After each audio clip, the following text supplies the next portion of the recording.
Once a new group of boys came to live with the teacher. They were a naughty bunch. These four boys were always fighting with each other. Once एक बार a new group of boys एक school है गुरुकुल है और वहाँ पे लड़कों का एक नया ग्रुप आता है रहने के लिए टीचर के साथ.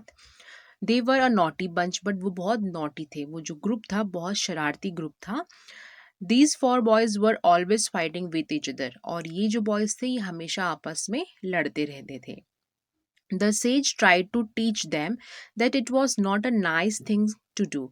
जो सेज थे, जो गुरु थे, जो साधु थे, वो उन्हें सिखाते थे कि उन्हें इस तरह से लड़ना नहीं चाहिए, ये अच्छी चीज़ नहीं होती है. He said, "We are all children of God. We must not fight with each other." But the boys did not listen to him. वो क्या समझाते थे कि हम सब भगवान के बच्चे हैं और हमें आपस में नहीं लड़ना चाहिए. लेकिन जो बॉयज़ थे वो उनकी बात नहीं सुनते थे. One day, the wise teacher decided to teach them a lesson. He called them and said, "Today we will not study. We will have fun. I have arranged a feast for you." तो एक दिन जो teacher थे वो बहुत बुद्धिमान थे. उन्होंने डिसाइड किया, उन्होंने निश्चय किया उन्हें एक पाठ सिखाने का, एक लेसन सिखाने का. ही कॉल्ड देम, उन्होंने उन्हें बुलाया और कहा कि आज हम पढ़ाई नहीं करेंगे. Today we will not study, we will have fun. हम कुछ मजा करेंगे, कुछ एंजॉय करेंगे. I have arrange feast for you. मैंने तुम्हारे लिए एक भोज का अरेंजमेंट किया है. The boys were excited. They ran to the river for a bath and were back soon. They met their teacher inside the hut. The teacher asked them to sit in a row. He placed a banana leaf in front of each one of them. He then served them hot, delicious food. जो boys बच्चे थे, जो लड़के थे, बहुत excited थे, बहुत ही उत्तेजित थे कि पता नहीं क्या होने वाला है. They ran to the river, वो नहाने के लिए नदी में गए और वापस आए. After that they met that teacher inside the hut. झोपड़ी के अंदर वो अपने टीचर से मिले. उनके टीचर ने उन्हें एक रो में, एक पंक्ति में बैठने के लिए कहा. The teacher asked them to sit in a row. After that teacher ने क्या करा, बनाना लीफ जो होते हैं केले के पत्ते, वो उनके सामने रख दिए. हर एक बच्चे के सामने एक एक बनाना लीफ रख दिया. And after that he then serve them hot delicious food, और उनको गरम और स्वादिष्ट भोजन परोसा. There were 3 varieties of rice, 2 vegetable dishes, kheer and 2 other kinds of sweets. The boys were thrilled. और फीस्ट में क्या क्या था. राइस की 3 वेराइटीज़ थी, चावल की 3 तरह के चावल थे, 2 वेजिटेबल सब्जियां थी, खीर था और 2 अदर काइंड्स ऑफ स्वीट्स, कुछ मिठाइयाँ थी, 2 टाइप की मिठाइयाँ थी. The boys were thrilled. उन्हें बहुत वो रोमांचित हो गए कि अरे वाह, हमें इतना अच्छा खाना मिल रहा है. Before they could eat, the teacher tied a long thick stick to the right hand of each boy. Now you may eat, but use only the right hand, he said. वो बच्चे खाना खाते उससे पहले टीचर ने क्या करा, एक बहुत बड़ी लंबी मोटी स्टिक लकड़ी को उन सब लड़कों के राइट हैंड में, सीधे हाथ में बांध दिया और उन्हें कहा कि अब आप खाना खा सकते हो, पर आपको अपना राइट हैंड ही यूज़ करना है. अब वो क्या करेंगे, कैसे खाना खाएंगे. The boys picked up the food, but their hands could not reach their mouths. The stick would not let them bend their elbows. They could smell the wonderful food. They could see it before them, but they could not eat it.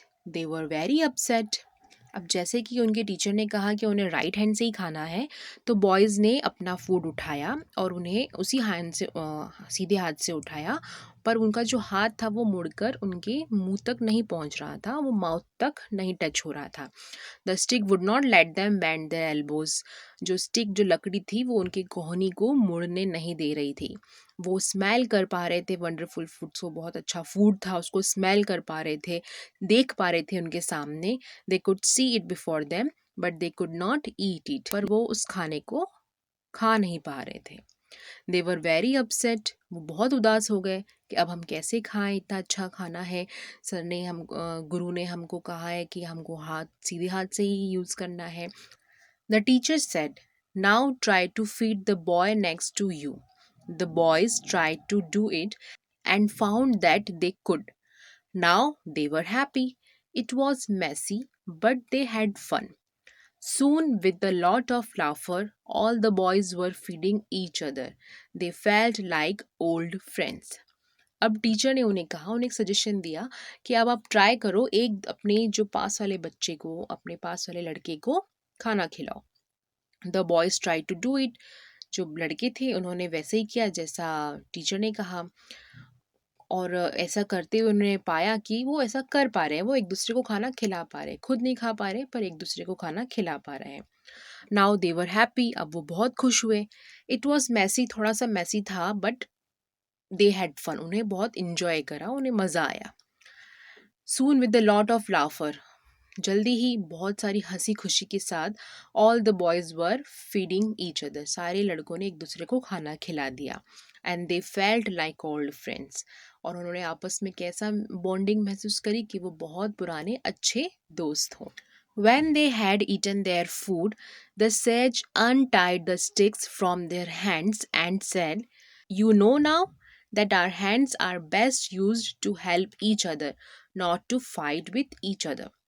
जब उन्होंने खाना अपना finish कर लिया, सब कुछ खाना खा चुके थे, तो जो सेज थे, जो साधु थे, उन्होंने अपने उनके जो शिष्य थे, जो लड़के थे, उनके उनके हाथ से स्टिक्स हटा दिए और उनसे कहा कि अब आपको पता चला कि जो हमारे हैंड्स हैं, हमारे हाथ हैं, उनका बेस्ट यूज़ होता है दूसरों की हेल्प करने का, ना कि दूसरों से फाइट करने का. I hope all of you have learned today that there is a better way to treat each other. और मैं आशा करता हूँ कि आप सब ने सीख लिया होगा कि एक दूसरे से व्यवहार करने का और अच्छे तरीके होते हैं, लड़ने की बजाय एक दूसरे से हेल्प करना. The students hung their heads in shame and promised never to fight again. जो स्टूडेंट्स थे उनके सर शर्म से झुक गए, उन्हें बहुत शर्मिंदगी महसूस हुई, उन्हें अपनी गलती का एहसास हुआ और उन्होंने प्रॉमिस किया कि वो कभी भी आपस में लड़ाई नहीं करेंगे.